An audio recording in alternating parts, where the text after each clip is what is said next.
Saya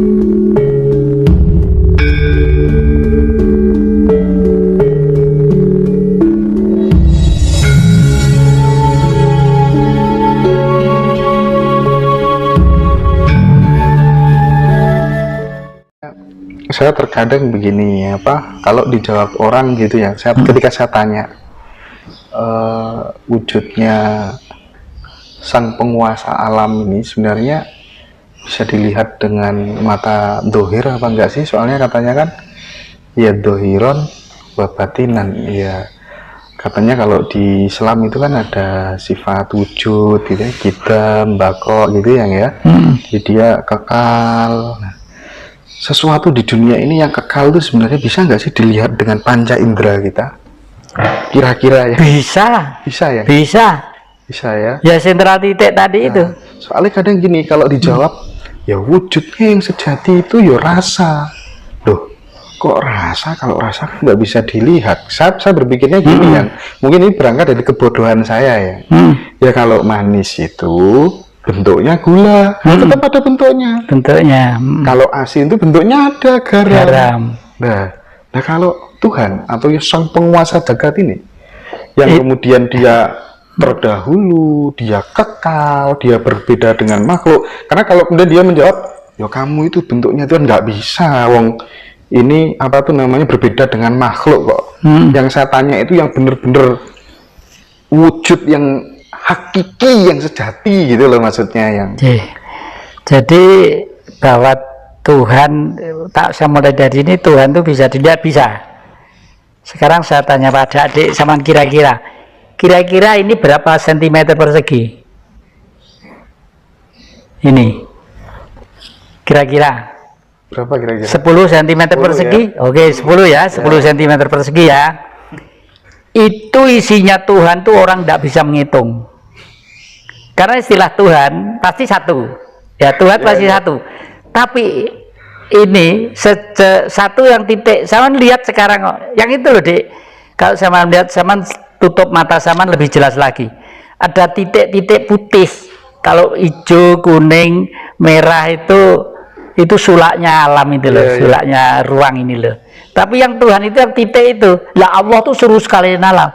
Lu 10 cm aja tidak bisa ngitung jumlahnya, apalagi Allah. Gak bisa, gak mungkin bisa.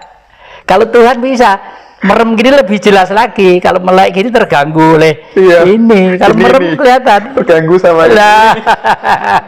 Aduh, gambarnya wong ayu loh. Kok kayak wong ayu ngono malian. Ya. Iya. Saya kok penasaran sama lukisan yang di sana itu ya. Iya. Lukisannya siapa ya? Ceweknya dulu atau gimana? Itu ya mungkin ya. Karena saya gandrung banget dengan itu. Itu malah sudah saya daftarkan saya carikan KTP dari warga saya itu. Dulu itu pelukisnya orang Singosari, Bu Heru, wanita. Tapi dijual keliling, dipikul gitu. Cuma saya waktu keluar itu share rumah itu loh, itu kok lukisan actionnya itu bagus, actionnya bagus, tapi masih pakai mahkota, pakai gemben apa gitu. Terus saya tanya, ini gambarnya siapa, Bu? Anu Pak, Ken Dedes. Waduh, begitu Ken Dedes tak tuku wis. Mboiku Ken Dedes, bukan sopo, bukan lungo, bukan wangsul, gak ngerti lah. Ya, pokoknya tak tuku gitu, tapi tak rubah. Mahkotanya saya rubah, kembeni tak uculi. Karena apa? Di era Ken Dedes yang pakai kemben itu adalah ini wanita-wanita yang justru waktu itu, zaman itu ya, orang lihat payudara itu justru suci. Kalau sekarang lihat payudara kan get up ya, porno bisa ya, karena pengaruh pendidikan sih wis gak karu-karuan.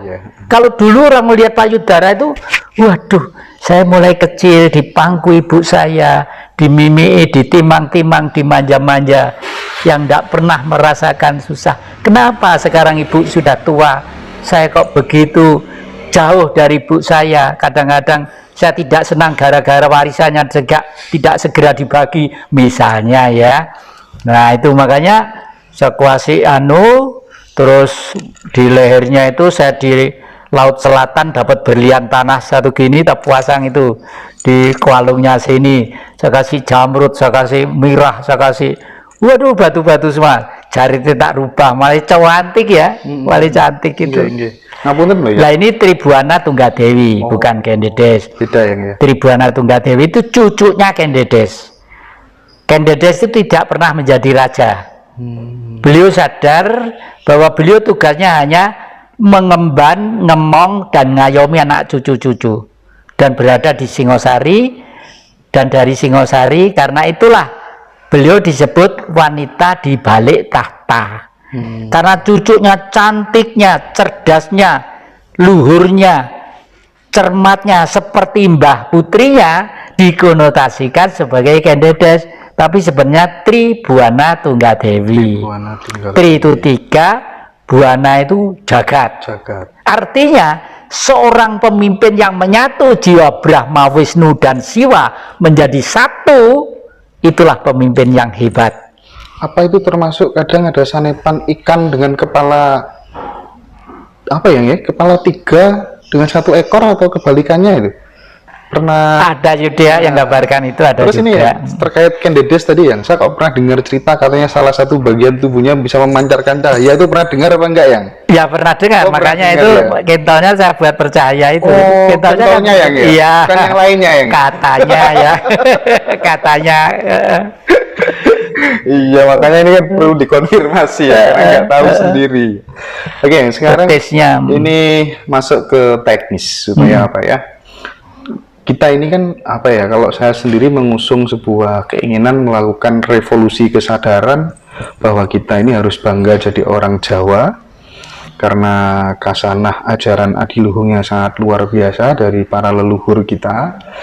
Nah, di dalam rangka untuk mewujudkan keinginan itu kan sebenarnya saya teringat dengan sejarah-sejarah kerajaan dulu, mulai dari apa, Daha, Kahuripan, Singosari, Mojopahit, yang sudah seperti Mojopahit aja beratus-ratus tahun berkuasa, tapi kenapa kok kemudian masih bisa hancur juga? Yang problemnya apa kira-kira?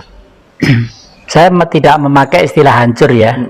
Jadi bukan problem juga, tapi dialektika kehidupan itu logis ya. Keraton Cirebon, Keraton Kuningan, Keraton manapun, semua itu mengalami hal yang sama. Jogja, Solo ya, bahwa suatu saat era itu akan berjalan secara dialektika seperti jarum jam. Cokro manggilingan. Cokro manggilingan begitu ya. Oleh karena itu tugas kita ini sekarang adalah membarakan api terdahulu untuk berkibar di masa yang akan datang. Nah, teori saya tadi itu sebenarnya di Wayang Purwo sudah ada. Teori sentral titik aktivitas minus itu teorinya pusakanya Prabu Puntadewa yang namanya Jamus Kalimosodo. Di sini sentral titik aktivitas minus, sentral murkil titik minus, sentral titik minus. Nah, dari situ timbullah menjadi wujud yang namanya manusia.